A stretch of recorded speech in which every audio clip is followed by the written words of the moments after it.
Can you hear me? There we go. All right, sorry for the technical difficulties. It wouldn't be a technical conference if something didn't go wrong. So thank you all for the opportunity to come here and speak. My name is Raj Shah. I'm the Senior Director for Cybersecurity at Palo Alto Networks out of Santa Clara, California. I was told that obviously as a rooted conference I needed to wear a black shirt, so fortunately I was able to get one. I don't know if you can read it, but it says, "I eat APTs for breakfast." And I also was told that I had to turn off my Wi-Fi and my Bluetooth on my computer because we're at this conference, but I said I have a Macintosh, so I'm immune, right? And anyways, good luck trying to break into it. So what are we going to talk about today? I wanted to share my thoughts on, what are APTs? It's such a often used term, and I like to think about things as a kill chain and how things work. We'll walk through a couple examples, and then we'll have some conclusions.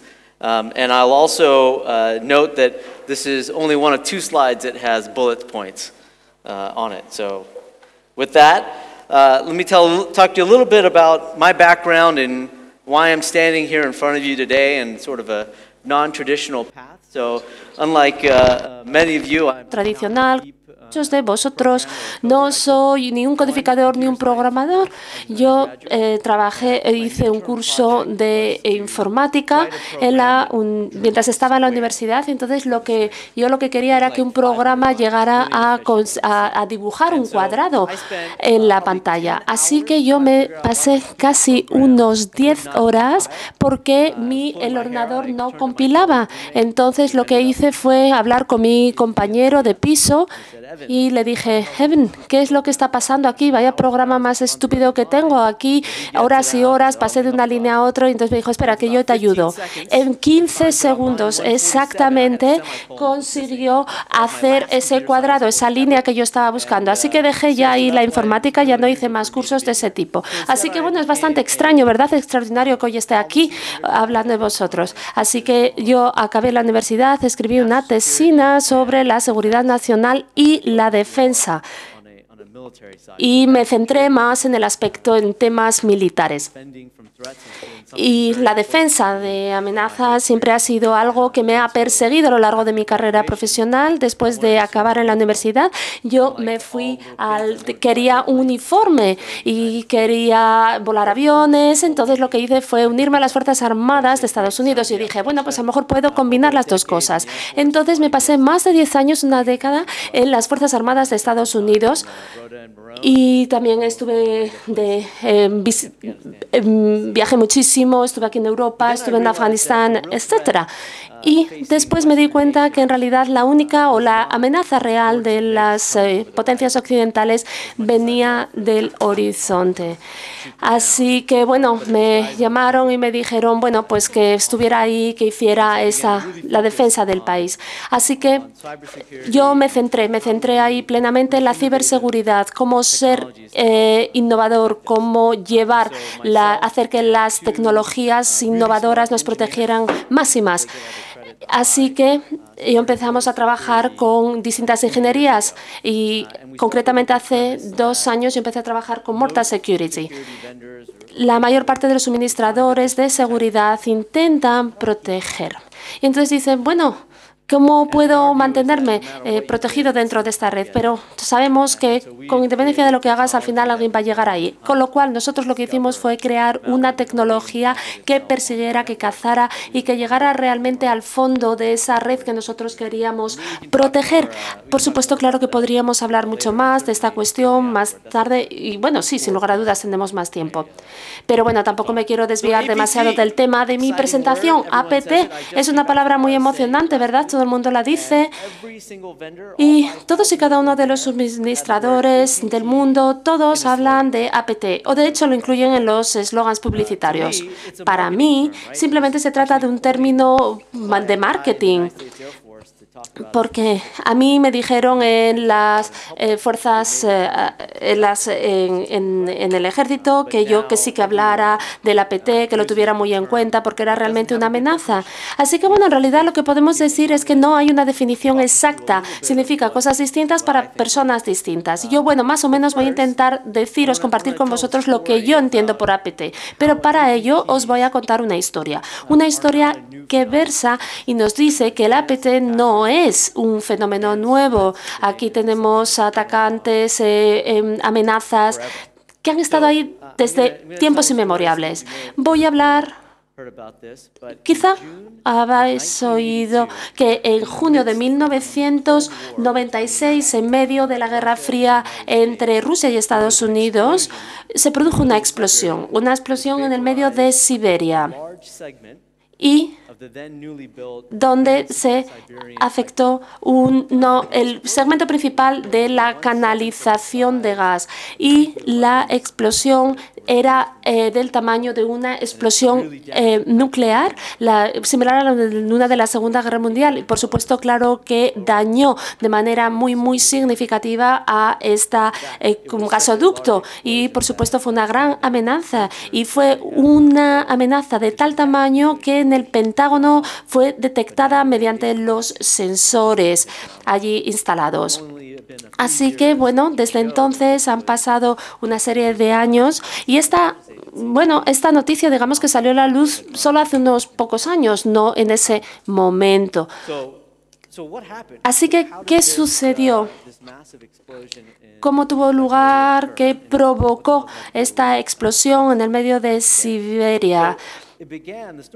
La historia empieza en el año 1974, cuando Estados Unidos empezó a perseguir a las tecnologías que se exportaban a los países comunistas.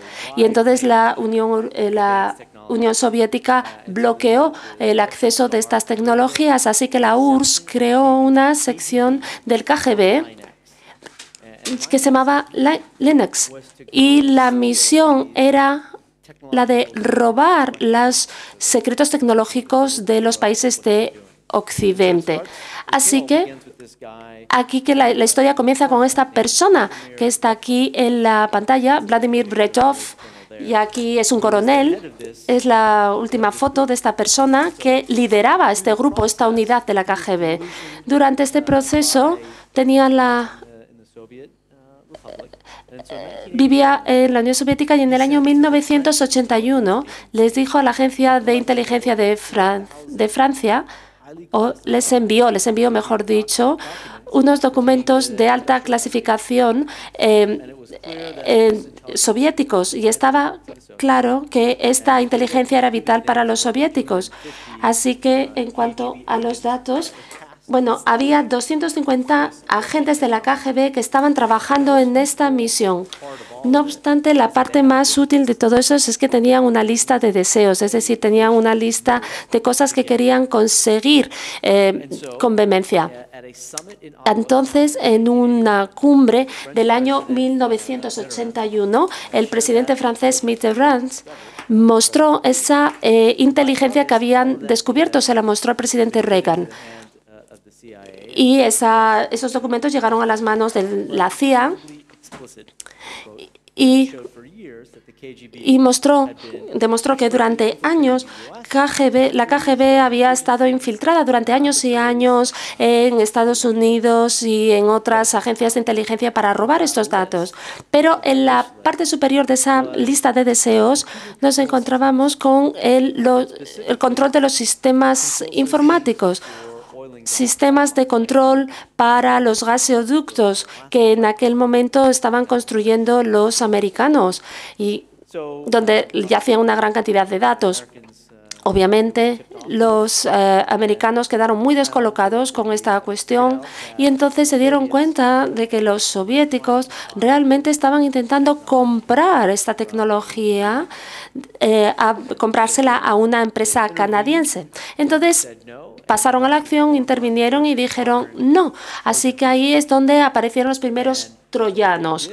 Así que lo que hicieron fue crear un borrador un blueprint falso para estos gasoductos y las colocaron en las bases de datos de esta empresa canadiense y los rusos lo robaron de manera natural. Es decir, se lo quedaron y compraron estos sistemas de control basados en esta información falsa. Y el software de los gasoductos, de las turbinas, todos ellos se programó para cambiar la configuración de las velocidades, de los ajustes, de los parámetros, etcétera. Y, por supuesto, para afectar el funcionamiento del gasoducto. Y el resultado fue esta explosión que se vio desde el espacio. Os cuento esta historia porque siempre en las noticias vemos muchísimas cosas. Y lo que quiero decir es que APT no es algo completamente nuevo, es algo avanzado que está ahí. Es una manera de... Siempre ha habido campañas para robar datos avanzados y siempre se ha buscado la manera de hacer esto. Siempre ha sido una búsqueda constante. Entonces, si vamos a utilizar el término APT, ¿qué es el APT? Bueno, para mí es un par de cosas. En primer lugar, y lo más importante, es un grupo de personas, sino una sola persona. Es decir, una entidad humana. A mí me gusta cuando yo voy, por ejemplo, a la URSS y entonces me dicen los suministradores, nosotros fuimos los iniciadores del malware APT. Y yo digo, ¿pero qué es eso? Es una persona, por eso tenemos que conocer la psicología de esta persona. Es decir, aquí tenemos una entidad humana. También es un individuo con muchísima determinación y también es una persona con paciencia, que se toma su tiempo antes de conseguir lo que quiera. Aquí, esta es una película, el póster de una película con George Clooney. Y ellos dicen, sí, nosotros vamos a hacer que eso suceda. Y así es. Entonces, aquí lo que quiero ilustrar es que existe un amplio abanico de razones por las que cometer ciberataques o realizar espionaje, etcétera. Aquí estamos hablando desde activistas a bandas criminales, personas que trabajan solas, personas que trabajan para informantes, para personas que están dentro de empresas. Pero lo que es más importante saber es que las técnicas y las herramientas que utilicen básicamente son las mismas. Es decir, si tú eres una nación, buscas un target, entonces, bueno, cuando lo consigues o para conseguirlo, diseñas un software muy sofisticado o todo lo que haga falta. Entonces, teniendo en cuenta estas amenazas avanzadas, ¿cuáles son los problemas que nosotros los defensores tenemos que abordar? Bueno, existen muchos, pero bueno, vamos a agruparlos en tres grupos. El primero es el entorno. Es el entorno de la tecnología de la información cambia a pasos agigantados. Aquí tenemos dispositivos, virtualización. Todos estamos preocupados por estas cuestiones. A continuación tenemos las amenazas, es decir, técnicas que hace años solamente nos las encontrábamos en los estados muy avanzados. Ahora estamos viendo que están llegando y goteando absolutamente a todas las comunidades, los crímenes, los grupos de crimen organizado son muy buenos conocedores, incluso los chicos jóvenes las conocen. Y a continuación, CISOs. Son personas realmente muy inteligentes. Quizá muchos aquí en la sala sepáis más que yo de esta cuestión. Es decir, se trata de contratar a alguien para que haga ese tipo de trabajo. Esta es una diapositiva que yo incluyo aquí. Estoy seguro de que ya la han visto, pero aquí lo que quiero demostrar es la falta, el déficit de conocimiento. Para muchas personas o muchas audiencias se sorprenden al ver esto. Entonces decimos, bien, ¿dónde está el resto de la información? Bueno, el resto de la información vive ahí, pero realmente es muy sorprendente ver cuál es la gravedad de la amenaza y qué podemos hacer en este sentido. Una vez ilustrado esto, vamos a pasar a hablar del siguiente concepto, un concepto que nos resulta de gran utilidad a la hora de entender los APTs y cómo ponerles freno. Es decir, es la cadena de muerte y la metodología que la desarrolló una persona en el año 2007 y sobre la cual escribió un artículo. Esta persona, a través de su estudio y su investigación, estaba intentando entender esta cadena y los eslabones de la misma. Tenemos una serie de pasos que es necesario y que tenemos detrás de un APT, con independencia de que el objetivo sea volar un gasoducto en Siberia o no sé, cualquier otro ejemplo que voy a compartiros dentro de unos minutos. Pero bueno, los pasos, los eslabones de esta cadena son los siguientes. En primer lugar, reconocimiento, saber qué es lo que busco, qué quiero conseguir. Una IP específica. Es decir, estamos hablando de los datos de un cliente. Quiero simplemente interrumpir la producción en un entorno concreto, por ejemplo, en una bolsa de valores, en el mercado bursátil. Quiero hacer eso y interrumpirlo durante 6 meses. También weaponización o algo que lo convierto en un arma. O también, a continuación, tenemos la infiltración. También explotación de movimiento lateral y a continuación tengo que hacer un comando y un control y a continuación hacer una exfiltración. Aquí vemos con un poquito más de detalle lo que acabo de ilustrar. Aquí tenemos el recon, podemos hacer muchísimas cosas, podemos utilizar Google, podemos hacer Nmap. También a la hora de hacer algo, de utilizar algo como un arma, tenemos todas estas vulnerabilidades que se convierten en exploits, podemos ocultar muchas cosas y también la entrega. Es decir, cómo entramos y llegamos a la propia red. Por supuesto, existen mercados negros, pero hay muchísimos ejemplos. En el año 2006 se atacó el Pentágono a raíz de un error que alguien había cometido de uno de los trabajadores. Atacó el Pentágono desde el aparcamiento. Y lo que tengo aquí en la pantalla son una serie de datos y existen casi 400 aplicaciones distintas que pueden entregar archivos. No estoy hablando solamente de las comerciales, sino aplicaciones de ID. Casi un tercio de ellas son SSL y el último también me sorprende muchísimo, es el 17% de port hop. Es decir, son aplicaciones que no llevan datos, por ejemplo, Skype. Son mucho más prevalentes, pero también mucho más difíciles de interrumpir, de frenar. Cuando llegas a la red, una vez que estás ahí, como digo, tienes que hacer la explotación de las máquinas.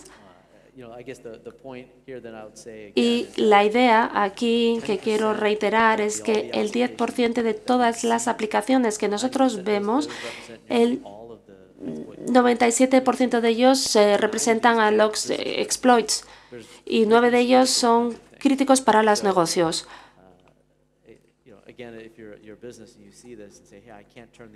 Y tú, si tienes una empresa, dices, bueno, yo no puedo apagar esto. Esto te quiere decir que te está llegando la amenaza, que tienes una gran amenaza.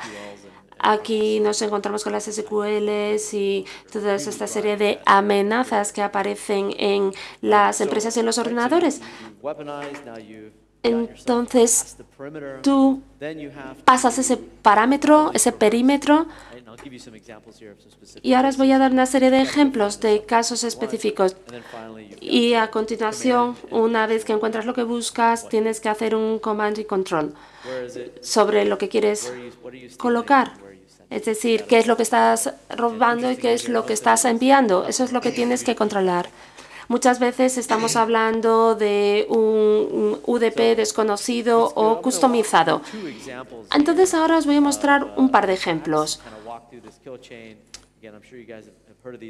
Yo estoy seguro de que habéis oído hablar de esto anteriormente, pero realmente es muy interesante porque todos los ataques son distintos, bueno, ligeramente distintos, pero todos tienen que seguir esta cadena de la muerte.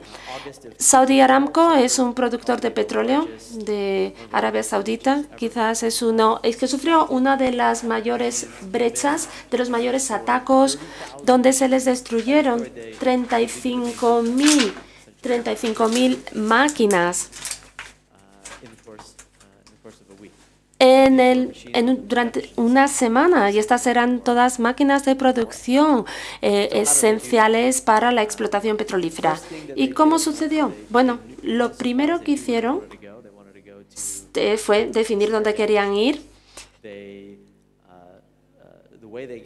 y cómo entraron. Bueno, desde este perímetro entraron a través de un empleado que colocó un USB en una de las máquinas y a partir de ahí empezó a instalar una serie de proxies dentro de la propia red.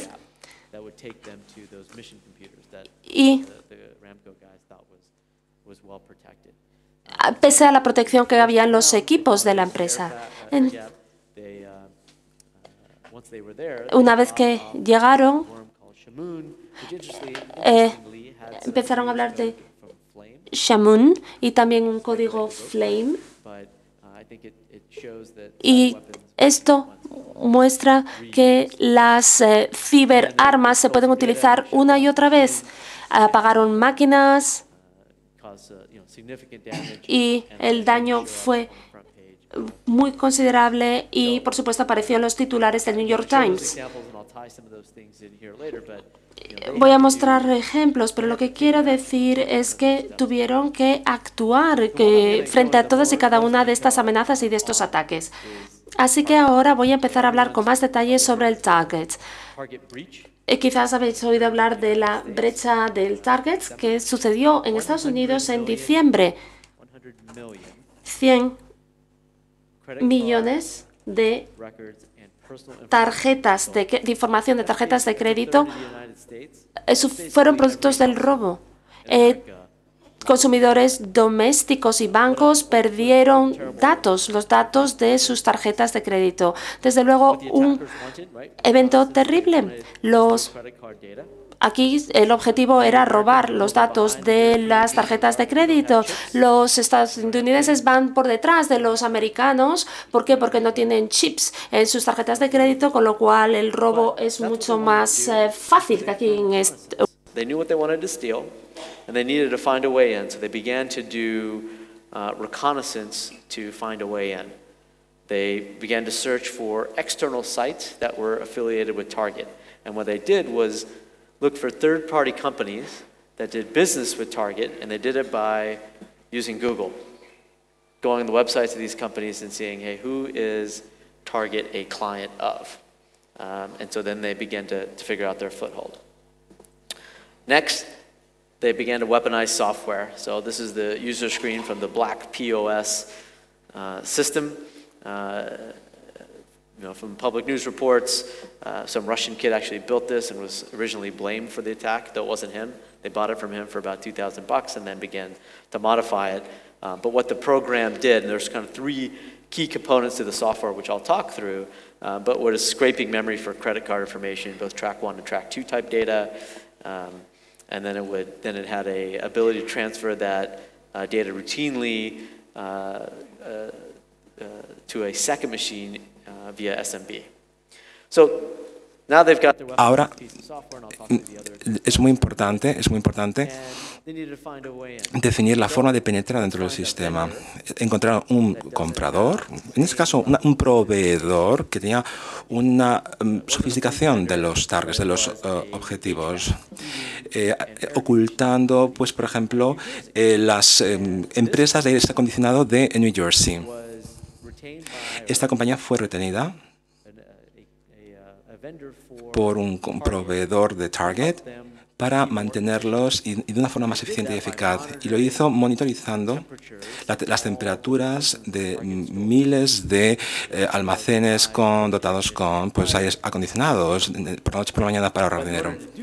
Al hacerlo, tuvieron que acceder a una dirección directa con cada una de las tiendas para acceder a sus datos, y esto facilitó a los malos tipos, a las malas personas, realizarlo. Se parapetaron detrás de esa compañía de servicios de aire acondicionado para utilizar su equipamiento con los empleados y hacer una escalada masiva desde esa compañía base en escalada masiva, ascendiendo hacia todas las máquinas de la propia empresa.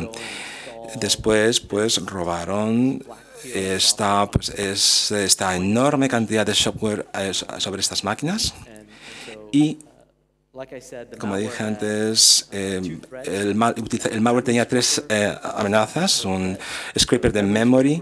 La memoria de scraper procesaba cada una de estas máquinas buscando el IE que estaba funcionando, el POS, las salidas y otros programas ejecutables que particionan cada uno de los contenidos de la memoria de ese programa.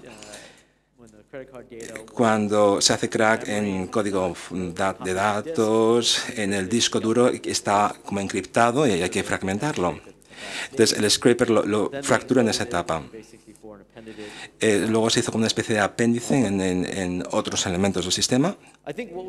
Y lo más interesante de todo es cómo ejecutaron el seguimiento, el track, recogiendo todos los datos y enviándolos de nuevo. Hicieron las siguientes fases. Primero, capturaron toda la información de los datos bancarios. La parte segunda era enviar, una vez recogidos todos los datos de una forma interna, en el servidor interno donde se hizo blanco. Una de las máquinas, a las 5 de la mañana, cuando el tráfico era mayor, subyacentemente enviaron datos al servidor interno, que era el objetivo, en una red muy plana, sin ningún tipo de introducciones.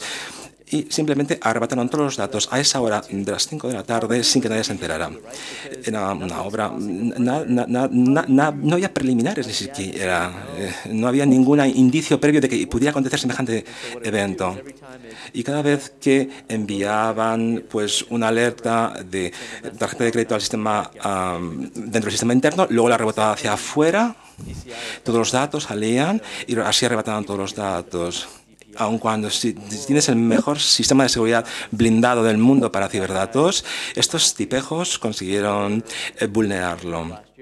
El pasado mes de noviembre del año pasado capturaron todos estos bancarios y hicieron que en los Estados Unidos eso funcionara. Usaron un tunelado de datos encriptados. Y he aquí, se situaron nada más y nada menos que en la portada del New York Times, donde publicaron esta noticia. Para objetivo, hacen el número de brechas en el sistema crece. No es un problema de tecnología de información o de seguridad. Esto ciertamente está dentro de lo que es el núcleo duro del propio funcionamiento de la empresa. La razón por la cual intento enmarcar todos estos ataques en lo que es la metodología de la cadena de muerte es que si tú eres el defensor, ¿qué podrías hacer contra estos ataques cibernéticos? ¿Cómo plantarles caras a los adversarios? ¿Cómo averiguar sus motivaciones intrínsecas? Es imposible que nosotros podamos tener un cierto tipo de defensa que pueda proteger sólidamente a todos los estados de esta cadena letal. Como empresa tenéis que disminuir el nivel de riesgo para cada una de esas empresas o esas cadenas letales de muerte devastadoras. La segmentación es importante. Si tienes, por ejemplo, pues un cortafuegos en vuestra base de datos, en el núcleo central de vuestra base de datos, tenéis que verlo. Necesitáis controles adicionales con cada uno de vuestros proveedores, un control pues, en lo que es el boxing. Es fácil colaros un malware dentro de vuestro sistema. ¿Y cómo plantearlo? ¿Cómo sacarlo? Es muy importante tenerlo en cuenta. ¿Cuál es el enfoque cognitivo apropiado? Si quiero conjurar una amenaza en mi plataforma, tengo que considerar esto en 4 fragmentos. Tengo estos pedazos de información. Primero, ¿cuál es la actividad endpoint? ¿Cuáles son los subnets internos? El perímetro de redes. Y también pues, el espacio del atacante. ¿Qué es lo que planean hacer con su inteligencia? Ellos quieren controlar el perímetro. Es el perímetro, ahí en lo que es el perímetro de la red necesito pues un cortafuegos, un IDS y el sandbox del malware. Entonces, esto tengo que considerarlo. Tengo que considerarlo dentro de lo que es la industria de la ciberseguridad. Tengo mis antivirus, mis cortafuegos bien insertados dentro del programa. Y tengo que preocuparme de lo que sucede dentro del núcleo duro de mi propia informática. Es donde nosotros estamos enfocándose en Palo Alto. Tradicionalmente, pues también tengo que pues, considerar los espacios de los atacantes y, sobre todo, muy importante, los puntos finales, los endpoints. Con este repertorio de elementos, quisiera plantear las siguientes conclusiones y después pues, habrá unas observaciones finales donde podéis plantear unas preguntas pertinentes.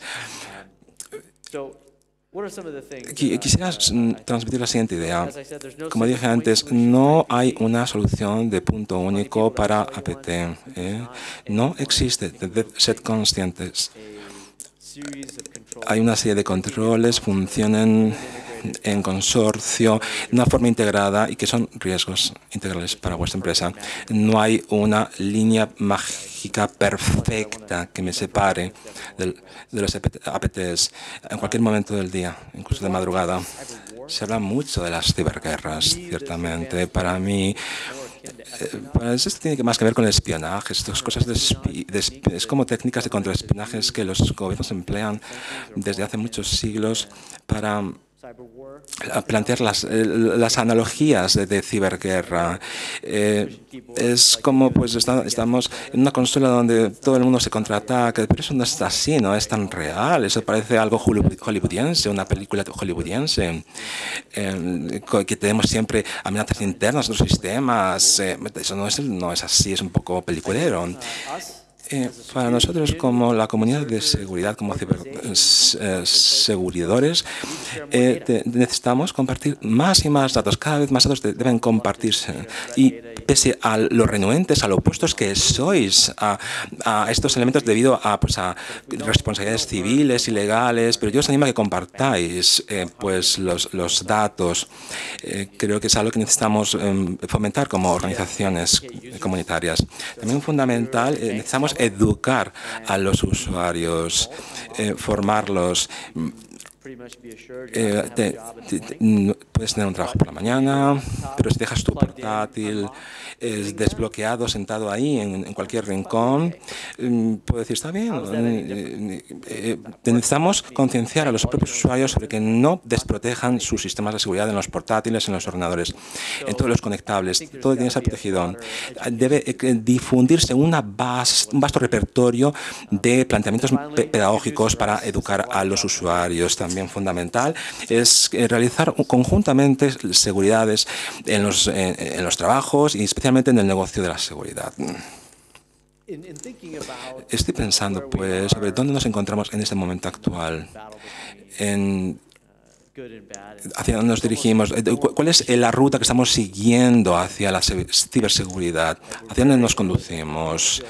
Y me parece que estamos en el año 1946 y los estadounidenses tenían pues ya la bomba nuclear y los rusos estaban a punto de darle al botoncito rojo. ¿Estamos en ese entonces, 1946? Pues no. Hay que saber cuáles son las teorías subyacentes, hacia dónde nos dirigimos. Pensemos que vosotros tenéis ante este objetivo mucho que decir.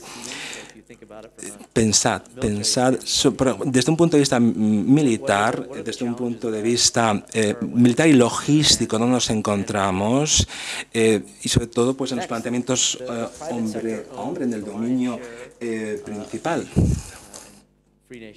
Somos naciones libres. No podemos ser naciones libres si no tenemos información. La información es la clave de la libertad. Todo se está pues en Google difundiendo en los correos electrónicos. ¿Cómo proteger esta información en lo referente a la esfera de seguridad privada, de privacidad? Esto es otro capítulo importante a tener en cuenta. Los clientes son usuarios y asumen el coste de los ciberataques. Alguien te roba la tarjeta de crédito, los datos de tarjetas de crédito y los lanza al mercado y pierdes dinero. La empresa que detenta la titularidad de la tarjeta de crédito es responsable civilmente del robo de esos datos. El cliente no debe ser el único en asumir esa responsabilidad. Cómo los gobiernos y las organizaciones no gubernamentales pues fomentan y animan a este proceso. No tengo ciertamente respuesta para esta pregunta. ¿Qué constituye el derecho a la autodefensa? ¿Cómo nos gustaría que cómo se puede permitir e impedir que los piratas informáticos roben nuestros datos sin ni siquiera encender el ordenador? ¿Cómo ejercer nuestros derechos a la autodefensa contra los ataques ciberpiratas? Es sin duda pues, un asunto capital que yo también me planteo. Ahora, ciertamente nos encontramos en un momento emocionante en el desarrollo de la ciberseguridad.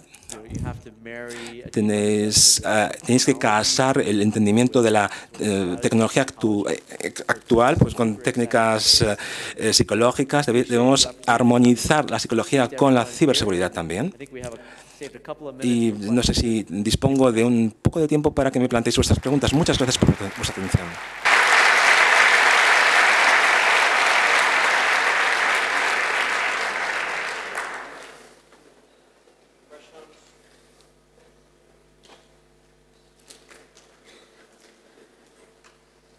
First guy to ask a question gets a free shirt. Por supuesto, la primera pregunta la podemos compartir libremente entre todos. Por favor, utilicen el micrófono de mano porque si no, en la cabina de interpretación no oímos. Por favor, el intérprete de la cabina de interpretación simultánea no está oyendo porque no se utiliza el micrófono de mano, por favor. Les rogamos que utilicen micrófonos de mano para ser escuchados en la cabina de inglés. Ahora sí. Solamente para el futuro de la ciberseguridad de los APTs, parecen que va a suceder en los próximos 5 o 10 años con las APTs. Veremos robots, no solamente humanos, detrás de los ataques, robots que automáticamente roban nuestra información, nuestras identificaciones de las tarjetas de créditos y las venden pues, en los mercados en línea. Pues es una pregunta estupenda. Yo lo pondría así. ¿Cuáles son las destrezas de los próximos ciberatacantes? Pues sí, verás pues que a través del spam pueden robar datos, están utilizando pues ya estos elementos para robar datos y hacer blanco en los propios clientes. Esto nos desafía sobremanera sobre qué estrategias, qué tretas van a utilizar los ciberatacantes. ¿Cómo tenemos que convertirnos en ciberdefendientes? Tenemos que resolver pues los problemas. Yo, desde un punto de vista forense, tenemos que formar equipos, aunarlos. para contrarrestar estos ataques. Como personas que nos defendemos, como defensores, tenemos que saber entrenarnos a través de software propio para evitar esos ataques. Cómo compartimos como entidad comunitaria software contra los atacantes. Y cada vez más, en un mundo conectado, interactivo, con mecanismos múltiples, las personas cada vez comparten más datos y hay diferentes niveles de riesgos. Y hay que evaluarlos sistemáticamente. Cómo conjuntamente podemos aunar nuestras fuerzas entre ciudades. Hemos visto que algunas ciudades han perdido poder en los últimos años por los ciberataques y han perdido mucho dinero igualmente. Por consiguiente, es un nuevo tipo de delito. Estamos realmente ante una nueva forma de delitos cibernáuticos que nos azotan. Una nueva pregunta.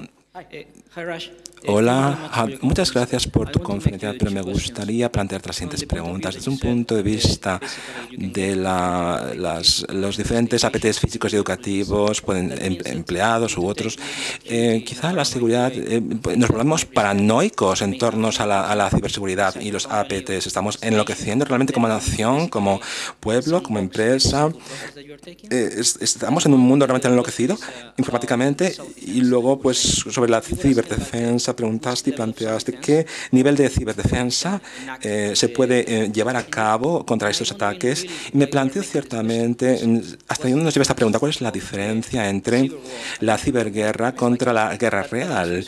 Quizá está ya respondiendo en el propio mundo real, verdadero. ¿Por qué utilizar otros métodos diferentes de ataque si en el mundo real pues no es en el mundo real no es legal pues darle un puñetazo a la gente y matarlo? Sería correcto hacerlo en el mundo virtual, como pasó pues por ejemplo en Siberia con su gasoducto. Has hecho una pregunta interesantísima, compañero. Lo primero de todo es que si definimos APT como pues bandas de gánsteres criminales cibernáuticos, pero lo cierto es que no se podría hacer así, porque todo es posible, sí. Porque no sabes cuál es el origen de las amenazas verdaderamente, dónde provienen, hacia dónde se dirigen, cuál es la metodología subyacente. Eso no se sabe exactamente. Por eso ese paradigma que te he dicho no funciona. Por ejemplo, los que pues roban los datos bancarios, las identidades. ¿Qué más da que sea una amenaza interna o externa? Lo cierto es que es una amenaza. Hay diferentes modelos, perspectivas sobre cómo pues contrarrestar estos ataques, pero lo cierto es que no se puede confiar en nadie. No me puedo plantear, voy a pues endosar esta aplicación a este individuo. Pues es un problema desafiante porque no hay una respuesta cierta para él. Separar, pues las motivaciones pueden ser diferentes, pero el objetivo va a ser el mismo: robar información y hackearla. ¿Qué es lo que constituye lo apropiado, lo correcto desde un punto de vista cibernáutico? ¿Cómo tomar venganza contra alguien? Esto es muy complicado de dirimir. Por ejemplo, un gobierno que quiere vengarse de un ciberataque sufrido. Incluso, pues, el secretario Pinella. El secretario Pinella pues fue el ministro de Defensa de Estados Unidos, anteriormente Pinella, y sobre respecto a los cibercrímenes y ciberataques, pues dijo que a veces es difícil encontrar una respuesta apropiada. Con ciertas revelaciones hechas a través de documentos, es muy complicado. Es como aunar una respuesta conjunta desde un nivel nacional o internacional. Es difícil, porque es lo que os decía antes sobre el punto de vista del cliente. Somos un grupo en un determinado país, robó dinero de mi banco en otro país. ¿Qué hago? Llamo a la Interpol, a la Policía Internacional, pero ahora mucho dinero va a dejar mi banco y va a afectar a otros clientes. Son preguntas difíciles. ¿A quién recurrir cuando se me roba dinero desde otro país? Esto está todavía más allá de ser definido. Las naciones necesitan alzar su voz y definir los objetivos. Todavía no tengo una respuesta absolutamente magnífica, pero esto ya se irá respondiendo a medida que pase el tiempo. Pues muy bien. Muchas gracias por vuestra asistencia y vuestra atención. Buenas tardes.